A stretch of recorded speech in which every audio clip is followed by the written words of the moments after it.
So how's everyone doing? We're going to Booze Club. Shannon. Yeah. Look at me. How are you today? I'm good. How are you today? Wonderful. Field trip. Yay. Yeah. Here we go. Field trip with the gang here. I'm gonna be like a really kick-ass wine taster today.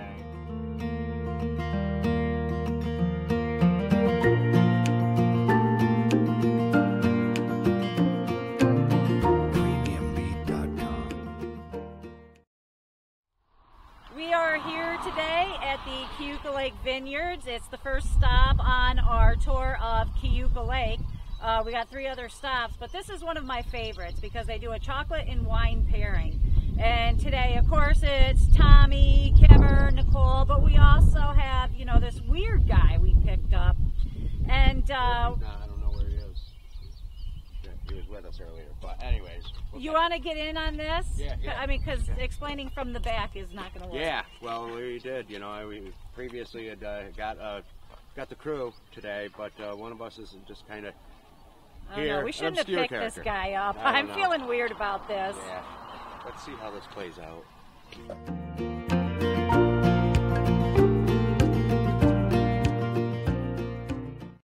This is a 2014. This is a few years older. We brought this back out of retirement. This was one of our library wines. We sold out of the 2016 6 wine. It's from the list. 2016 sold quickly, so we brought the 2014 back. It's a $20 price point for a very nice wine. 3.3% residual sugar. This is the highest residual sugar on any wine that we've ever made, but it was because the acidity was so high as well. There's wonderful balance here. Being an older wine, it's very smooth. That's just the relaxed acidity. And again, because of that, we could bring the sugar up. Because of that, this wine will last a lot longer. Sugar is a preservative. The finishes get bigger, you know, voluminous, I think is the word.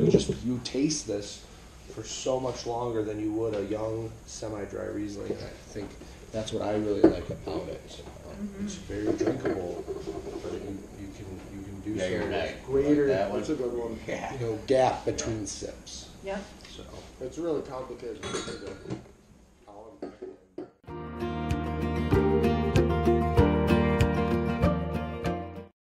Well, done ourselves the tasting at Keuka Lake Winery with the chocolate pairing and wine. Everybody walked away with a smile on their face, and since we've decided to happen on to Dr. Kontantin Frankenstein Wineries, and this place promises to be pretty good too. So drink up, bitches. And then we have our Cazzatelli. Now, our Cazzatelli is kind of interesting because it is one of the most unique wines in the United States. We are probably one of only 7 or 8 wineries in the whole country that make it as a varietal. Yet it is the oldest grape known to man for winemaking. It's been around over 5,000 years. The name itself isn't too exciting. It means red shoot, because the shoots are red. When they name grapes, they don't use a whole lot of imagination. This is more of a citrus quality to it.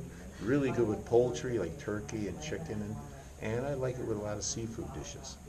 Both of them are quite floral, but the fruit and the gruner is a little more prominent than on Artie. And if you have trouble pronouncing our Cazzatelli, it sounds like our cats are smelly. You'll probably nail it. And what would you like?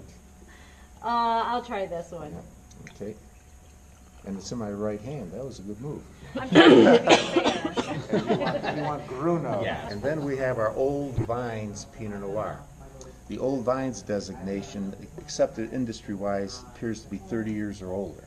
Okay. Those are the Pinot Noir vines out there. They are 60 years old. We're getting a little worried because in 2 years they're up for Social Security. We don't want to lose them.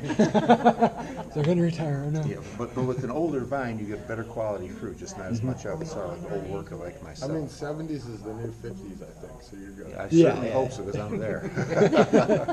I was thinking 40 maybe. Hey, or if there's a pretty young thing out there, 20. You can think 40 and be good. Yeah. I can lie a lot about my age. Of course, that Sharpay look kind of throws them off. Now, the This Pinot Noir's got a nice burgundy style to it, so it's good with a lot of beef dishes, and quite frankly, I like it with pizza. Okay. Yeah, you know my dietary standards. I'm clearly getting that one. Well, here, I shouldn't start this with well, but I do start it with well. And what we're here to say is we've just finished up our tasting at Dr. Konstantin Frankenstein. We love their wine that they put out. They get a great Chardonnay, but I believe we went with a Pinot Noir, no rosé, dry, yeah, but it's really good. And I would say definitely take time to come out here. As you'll see from our video, Bill, I believe his name was, our Hilarious. He was an old English teacher. He kicked ass. Bill, you taught us a whole bunch about I take back all that stuff I said before about them being stuffy. All of it. I eat crow. All right, well, thanks.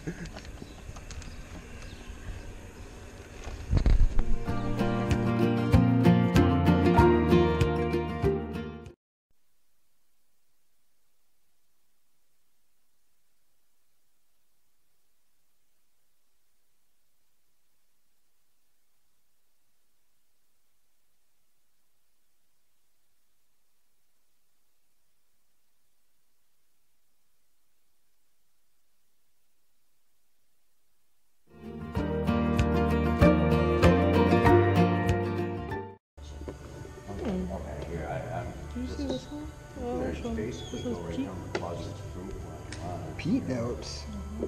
Okay, I'm changing one of them. Okay. Peat notes. That is also on one of mine. Jeepers, peat notes. Is that your first one on the other side? Yeah. There we We'll go. go ahead and start with that one as well.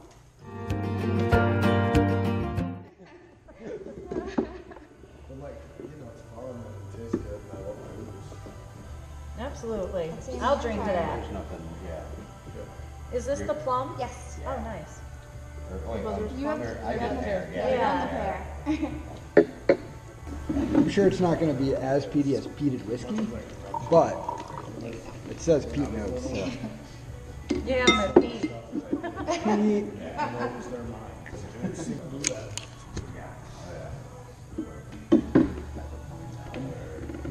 That's pretty cool. Do you like it? I don't smell any peat, but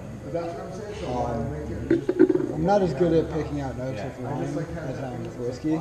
But it's definitely, it's a really cool smell. It kind of smells like ruby port, which I like a lot. I like ruby port. It's different. Yeah, I like it a lot though. It's a lot like port wine, but it's not as sweet as like a dessert port wine. Yeah. The smell is awesome. It's so different than any wine that I've smelled. So cool. Barrington Cellars, Shan, what's your take? My take is that it's a beginner wine. Everything was sweet. In my opinion, too sweet. But some people like that. These girls are sweet. We were ushered in and out really quickly, but they did let us keep our glass. So, of course, I am going to give them a star for that. Overall, though, I think they've got a lot of growing up to do. Yeah, definitely. Definitely way too sweet overall. All of their wines, they only had a couple dry options even. Everything else was very, very sweet. Be great for a sorority party, but not for our taste. I agree. Liquid panty dropper then, huh, ladies?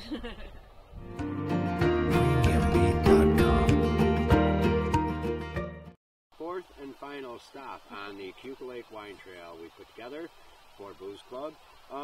This promises to be a pretty interesting venture. Pan around, look at the beautiful barn that we have to...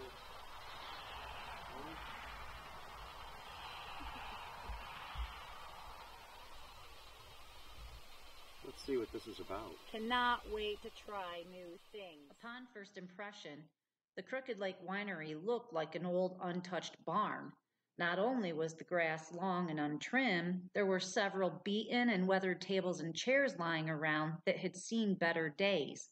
Lying on one of the tables was a rusted steak knife that looked as if it had been there for quite some time. The place had an air of neglect about it, and we basically expected the same of the interior. However, once you cross over the threshold, it was a world of difference. The inside of the barn was remodeled and very charming. We spoke with Yvonne, who is the wife of John Lebec. Come to find out, Mr. Lebec is the longest active winemaker with over 42 years of experience in New York State.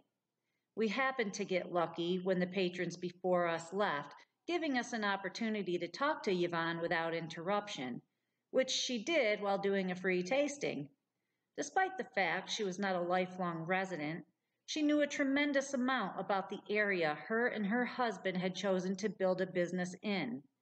All the wines were simple, fruity, and delicious, especially the Keuka White. If there's anything to say about the Keuka Lake Winery, it would be to not judge a book by its cover. Residing inside this old barn hides one of the best wineries on Keuka Lake.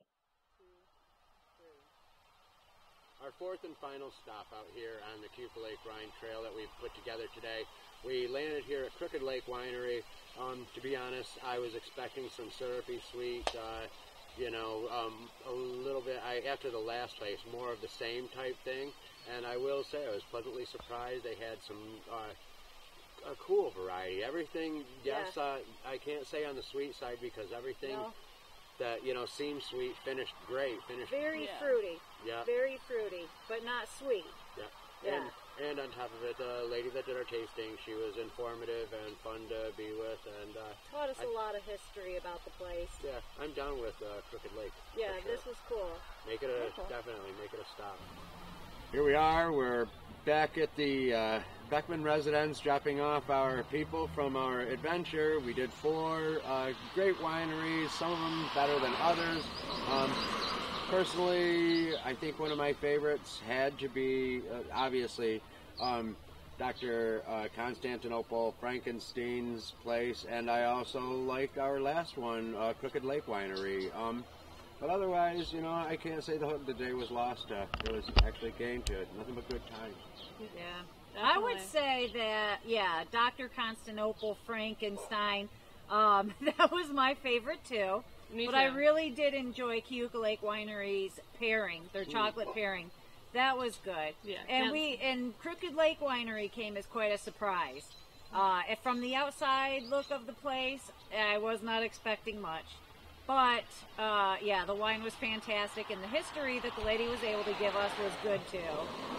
Great. What about you, Nicole? What did you like the best? Yeah, I would say that the Doctor's was probably my favorite as well, but you can't say no to chocolate, so. No. But you can say no to Kim. Just swat it. I just ignore it. No, well, see, that's the problem. You shouldn't. Embrace it. Don't encourage perverts. But, anyways, episode what of Booze Club are we at now? 6. Episode 6. Episode 6. Yes. Yep. I would say a total success, great fun, and as always, as the shirt says, Booze Club. Drink up, bitches.